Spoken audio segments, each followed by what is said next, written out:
आज सम्माननीय धर्म प्रेमी भाइयों एवं भक्तिमती माता बहनों,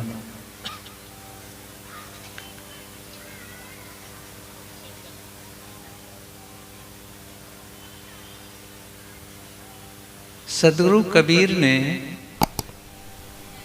जो कुछ भी कहा है मनुष्यों को केंद्र में रखकर कहा है।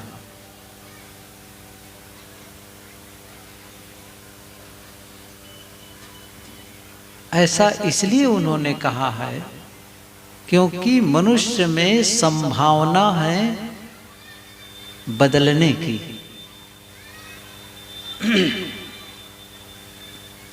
मनुष्य में सुधार की संभावना है, पशुओं में नहीं है। लेकिन उस संभावना को वास्तविकता में बदलने का काम करना है। बहुत लोग नहीं करते, बहुत कम लोग कर पाते हैं। जीवन में जो संभावना है उस संभावना को वास्तविकता में बदलें। मैं दोपहर के सत्र में कुछ कहा भी था कि जीवन केवल जीना नहीं है, जीवन क्यों जीते हैं इसे समझना है। केवल कमाएं खाएं जिएं, क्यों जिएं? यूं ही जीवन नहीं बिताते चलना है। एक जीवन मिला है, बहुत सुंदर अवसर मिला है। यदि हम इसका सही उपयोग करते हैं तो जीवन हमारा सार्थक हो जाता है। सही उपयोग नहीं करते हैं, समय बिता देते हैं, जीवन व्यर्थ चला जाता है। इसलिए जीवन में आनंद का अनुभव करना है। बहुत बढ़ाने की जरूरत नहीं है, आवाज फटे ना। जीवन में आनंद का अनुभव करना है तो इसे समझना पड़ेगा। कोई भी काम जब समझ पूर्वक करते हैं, सोच विचार कर करते हैं, उसका परिणाम सही आता है। जब बिना सोचे समझे करते हैं, बिना विचारे करते हैं तो क्या होता है? परिणाम अच्छा नहीं आता। ये पंक्ति बहुत पुरानी है, सुने होंगे। बिना विचारे जो करे सो पाछे पछताए। याद है?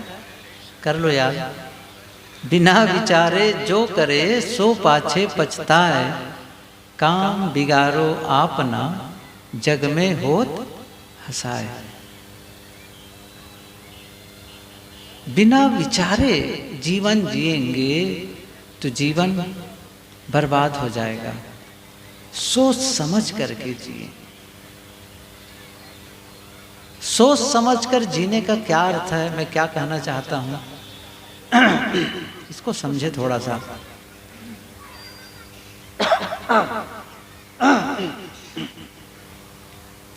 सोच समझ कर जीने का मतलब है आप का जीवन लक्ष्य केंद्रित हो। थोड़ा सा दिमाग लगाना पड़ेगा। आप लोग केवल सत्संग सुनने आए हैं और केवल बैठे रहेंगे तो काम नहीं बनेगा।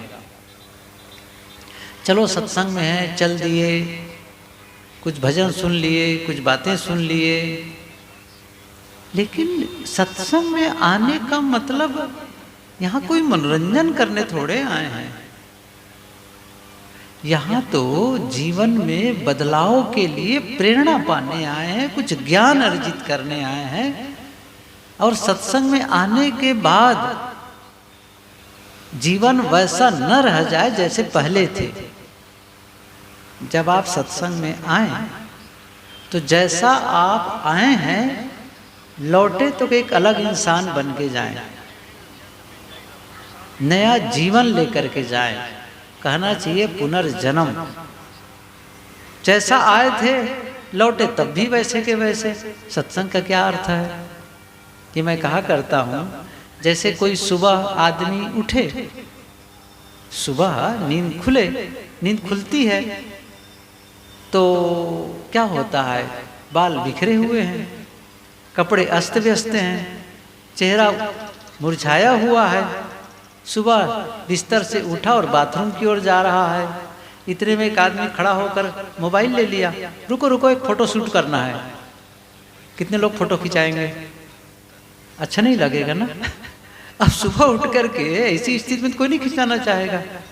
कैसी अस्त व्यस्त, कैसा दिख रहा है, अस्त व्यस्त चेहरा है, बाल बिखरे हुए हैं, कपड़े बिल्कुल सलवटों से भरा हुआ है। अरे नहीं, रुको, अभी तब खिंचना जब मैं नहा धो करके बढ़िया कपड़ा पहन लूं, ये तो चाहते हैं।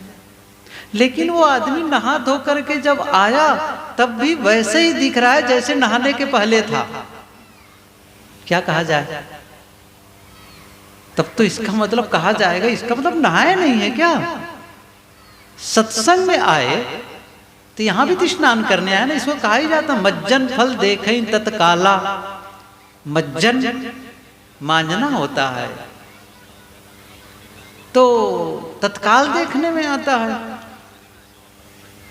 जैसे गंगा में नहाते हैं वैसे ही ये ज्ञान गंगा में नहाना है। ज्ञान गंगा नहा लो प्यारे मना, ये ज्ञान की गंगा में। अब आए, ज्ञान की बातें सुने, लौटे, वहीं के वहीं खड़े हैं।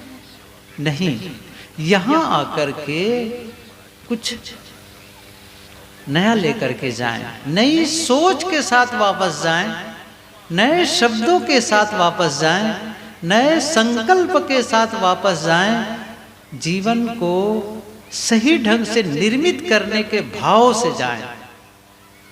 तो ये सत्संग हमारे लिए सार्थक हो जाएगा। सत्संग सुनते रहते हैं, लंबे समय से सुन रहे हैं, हर साल सुनते हैं, कई बार सुनते हैं, वहीं के वहीं खड़े हैं। साहब की पंक्ति है, खसम बिन तेली को बैल भयो, बैठत नाही साधु की संगत, नाधे जन्म गयो। तेली का बैल, कोल्हू का बैल। आजकल के नए बच्चों को, न्यू जनरेशन को तो कोल्हू के बारे में बताना भी कठिन है। कैसे बताएं कि बैल कैसे कोल्हू में नाधा जाता था, क्योंकि मशीन का युग है। वो देखे ही नहीं होंगे कोल्हू का बैल कैसा होता है ना? नहीं देखे होंगे। तेली क्या करता था? कोल्हू में बैल को नाथ देता था और हाँक देता था। वो दिन भर घूमता था, घूमता था, घूमता था, पूरा दिन बैल चलता था, पूरा दिन। पहुंचता कहाँ था? चलता दिन भर था, पहुंचता कहाँ था? जहां से चले वहीं फिर पहुंच जाता था। साहब क्या कर रहे हैं? गोल घूमे जा रहे हैं। खसम बिन तेले को बैल भयो, जहां से शुरू किए थे वहीं के वहीं है। कुछ परिवर्तन हुआ जीवन में, कुछ बदलाव का भाव जगा कि वही ढंग, वही बोलने का ढंग, वही सोचने का ढंग, वही करने का ढंग अभी भी झुंझला रहे हैं, अभी वो उद्वेगित हो रहे हैं, अभी अशांत बने हुए हैं। कब सत्संग पूरा होगा? जीवन बदले। मैं ये कह रहा था, आप आए हैं तो जीवन को खंगालें, जीवन को थोड़ा समझे। क्योंकि मैंने कहा ना, बार बार ना पाइए मानुष जन्म का मौज। मनुष्य का जीवन बार बार नहीं मिलता, ये सभी संत कहते हैं। अच्छा, बार बार मिले भी तो ना समझी पूर्वक जिएंगे तो 1000 जन्म मिले कोई मतलब है? क्योंकि इसके पहले भी हमने मानव का जीवन पाया।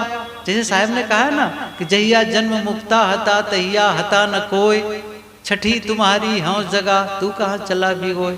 पहले भी मानव का तन पाए थे, पहले भी आप मोक्ष भूमिका में थे, नहीं किए।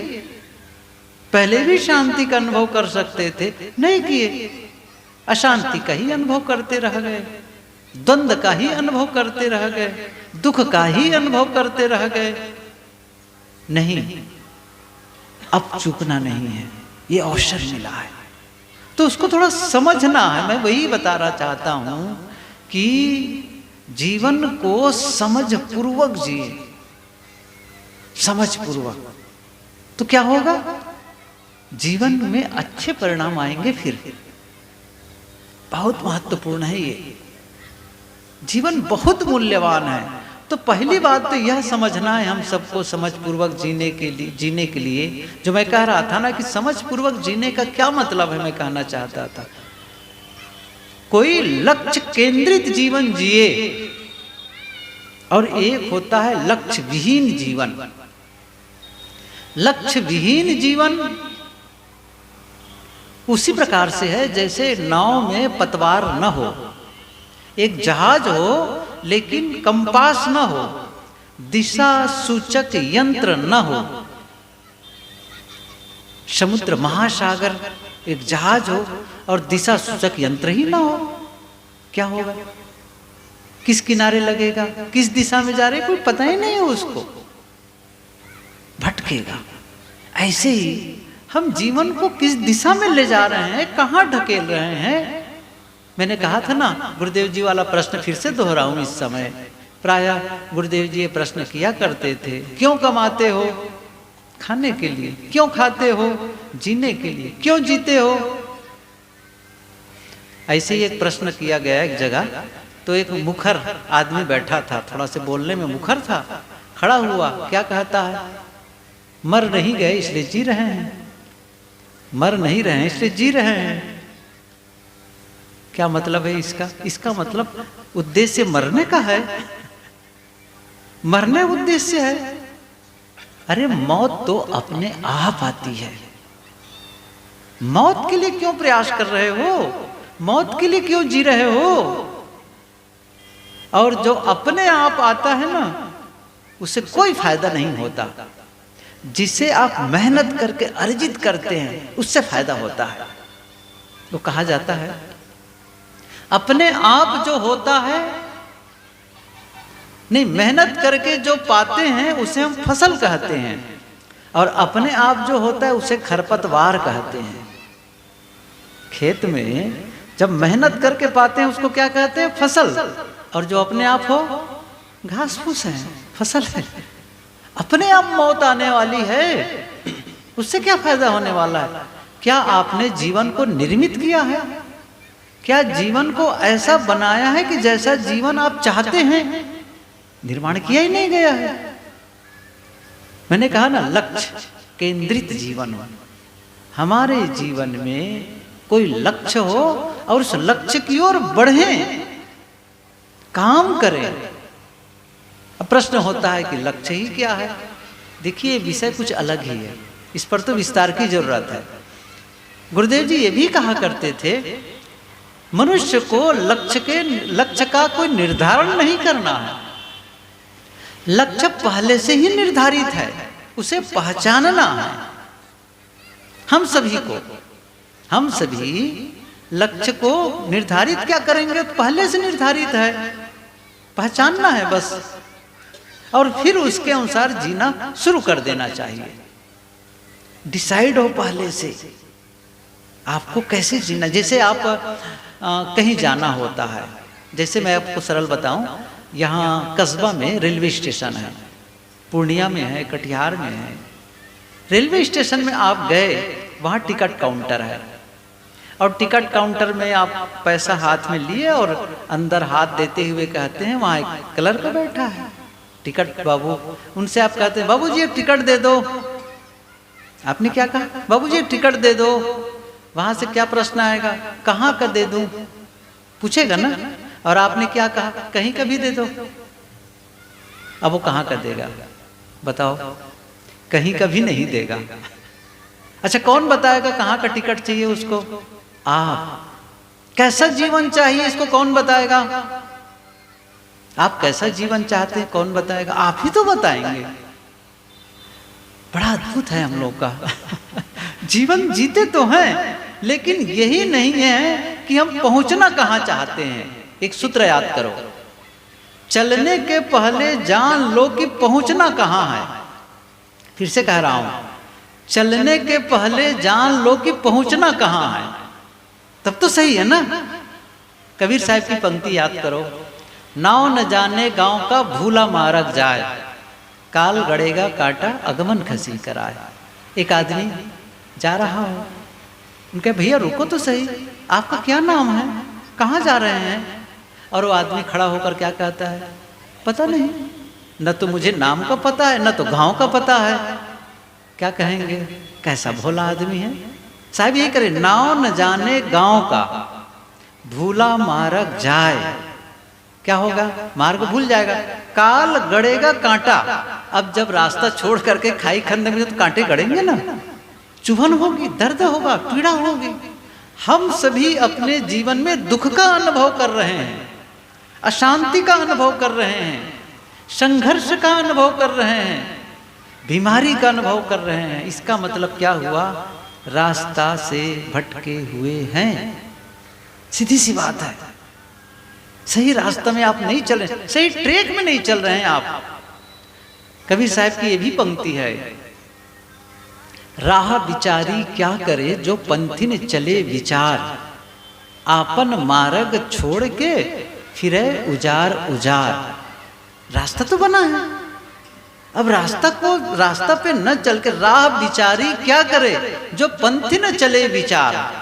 रास्ता का क्या दोष है? रास्ता तो है, संत जन रास्ता बताए हैं, सदगुरु कबीर साहब जी रास्ता बताए हैं, बुद्ध रास्ता बताए हैं, महावीर रास्ता बताए हैं, ईसा मोहम्मद रास्ता बताए। इसलिए पथ कहते हैं। पथ का मतलब क्या हो? जैसे हम लोग कहते हैं कबीर पंथ।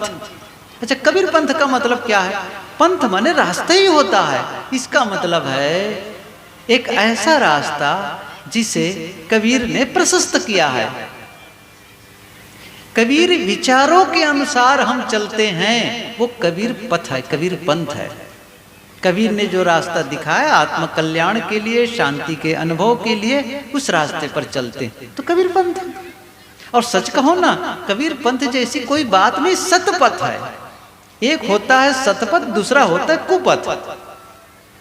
सतपथ पर चल, और सतपथ पर चलने वाला आदमी शांति का अनुभव करेगा, आनंद का अनुभव करेगा। ये तो पहले से निर्धारित है। कोई भी किसी से भी पूछ लो क्या चाहते हो, कोई चाहेगा कि मैं दुखी होना चाहता हूँ, कोई चाहेगा मैं अशांत होना चाहता हूँ, कोई चाहेगा कि मैं बीमार रहना चाहता हूँ, कोई चाहेगा मैं लड़ाई झगड़ा करना चाहता हूँ। कितना क्लियर है, क्रिस्टल क्लियर। आप देखें, समझ नहीं पाते हैं। असल में हमने कभी समझने का प्रयास ही नहीं किया है। जीवन को समझने का काम ही नहीं किया जाता है। जीवन जीने में इतने मशगूल हो जाते हैं कि कैसे जीना है इसे भूल ही जाते हैं। न इसकी पढ़ाई होती है, स्कूलों में कहाँ इसकी शिक्षा दी जाती है, न समाज में न परिवार में। अद्भुत है। स्कूल में तो केवल सिलेबस कंप्लीट कराया जाता है, कुछ चुनित कोर्स होते हैं बच्चों के लिए, पढ़ा देते हैं। माता पिता का भी उद्देश्य होता है हमारे बच्चे स्कूल में जाएं और अच्छे नंबरों से पास हो। अच्छे नंबरों से, अच्छे नंबर तो आ जाएंगे, लेकिन क्या आप यह भी चिंता करते कि वो अच्छा इंसान बने? ऐसा तो चिंता नहीं कर रहे हैं, अच्छे नंबर से पास हो जाए। स्कूल में केवल सिलेबस कंप्लीट कराते, जीवन का पाठ तो पढ़ाया ही नहीं जाता है। और स्कूल की पढ़ाई करके आप स्कूल की परीक्षा पास करते हैं, जीवन की पढ़ाई करके आप जीवन की परीक्षा पास करते हैं। जीवन की पढ़ाई होती ही नहीं है। अद्भुत है ना, जीवन की पढ़ाई होती ही नहीं है। कोई कोर्स में नहीं है जीवन विद्या, जीवन के संबंध में आपको बताया जाए कैसे जीना है, इसके बारे में नहीं बताया जाता है। और इसीलिए जिम्मेदारी और बढ़ जाती है हम सबकी, क्योंकि हमें अपने जीवन की जिम्मेदारी लेनी है। मेरा जीवन है, मुझे जीना है, जो इस जीवन में परिणाम आता है उसे मुझे भोगना है। सुख मिलता है, दुख मिलता है, हानि होती है, लाभ होता है, बीमारी आती है, स्वास्थ्य मिलता है, मान होता है, अपमान होता है। कौन भोगेगा? मैं, आप। इसलिए जीवन के प्रति आप जिम्मेदारी स्वीकार करें, ऐसा कुछ करें जिससे जीवन में अच्छा रिजल्ट आए, अच्छा परिणाम आए। ये बहुत जरूरी है। तो मैं कह रहा था कि लक्ष्य केंद्रित जीवन ऐसा हो जो एक लक्ष्य की ओर बढ़े आप। और इसी के लिए जब आप काम करेंगे तो जो अनावश्यक है जीवन से निकलते चले जाएंगे। इसी को मैं कहता हूं जीवन को संवारना। सुबह के सत्र में कहा था, एक होता है सुधरा हुआ जीवन, एक दूसरा होता है बिगड़ा हुआ जीवन। एक होता है तराशा हुआ, दूसरा होता है बिना तराशा हुआ। जैसे हीरा, सूरत आश्रम है गुरुदेव जी का, वहां रहना होता है। और सूरत को कहते हैं डायमंड सिटी। अब कहते क्या, सच भी है, वहां पर हीरे तराशे जाते हैं। हीरे तो हीरे दोनों प्रकार के, एक हीरा जो बिना तराशा हुआ है, दूसरा हीरा जो तराशा हुआ है। हम लोगों ने देखा है कई ऐसे सज्जन भक्त हैं जो हीरे का काम करते हैं, हीरे के व्यापारी हैं। कभी कभी उनसे कहते हैं कि भाई हीरा थोड़ा दिखाना, क्योंकि कबीर साहब जी ने हीरे की बड़ी प्रशंसा की, हीरे के बहुत उदाहरण दिए हैं। हीरा सोई सराहिए सहे घनन की चोट, हीरा तहाँ न खोलिए जहाँ कुंजरों की हाट। बहुत सी बातें हीरे के लिए कहते हैं। वो हीरा कैसा होता है, तो हीरा वो लाते हैं, एक तो बिना तराशा हुआ। तो आप क्या होगा, जब बिना तराशे भी हीरे को देखेंगे तो लगता है जैसे कोई मटमैला सा, थोड़ा सा पीला रंग का कोई कंकड़, जैसे आप कहेंगे कि नदी से बालू उठा लाएं और फेंक देंगे उसको। लेकिन जब उसे तराशा जाता है तो 56 पहल बनाते हैं उसमें। छोटा भी क्यों ना हो, बहुत छोटा दाना होता है, उसमें भी 56 पहल बनाते हैं। आश्चर्य, 56 पहल। हीरे की चमक बढ़ जाती है, हीरे की कीमत बढ़ जाती है। ऐसे ही है, जब हम अपने जीवन को तराशते हैं तो जीवन की चमक बढ़ जाती है और जीवन की कीमत बढ़ जाती है, जीवन मूल्यवान हो जाता है। इसलिए जीवन को तराशना है, जीवन को संवारना है। वही जीवन है, मैंने कहा तो वही जीवन है जिस जीवन में दुख का अनुभव हो रहा है, जिस जीवन में अशांति का अनुभव हो रहा है, बीमारी का अनुभव हो रहा है, लड़ाई झगड़े का अनुभव हो रहा है, गरीबी का अनुभव हो रहा है। लेकिन जब आप जीवन को सही ढंग से जिएंगे, जीवन को तराशेंगे, जीवन को संवारेंगे, वो वही जीवन है जिसमें आपको स्वास्थ्य का भी अनुभव होगा, जिसमें प्रेम का भी अनुभव होगा, जिस जीवन में समृद्धि का भी अनुभव होगा और जिस जीवन में शांति का भी अनुभव होगा। यही तो चाहते हैं।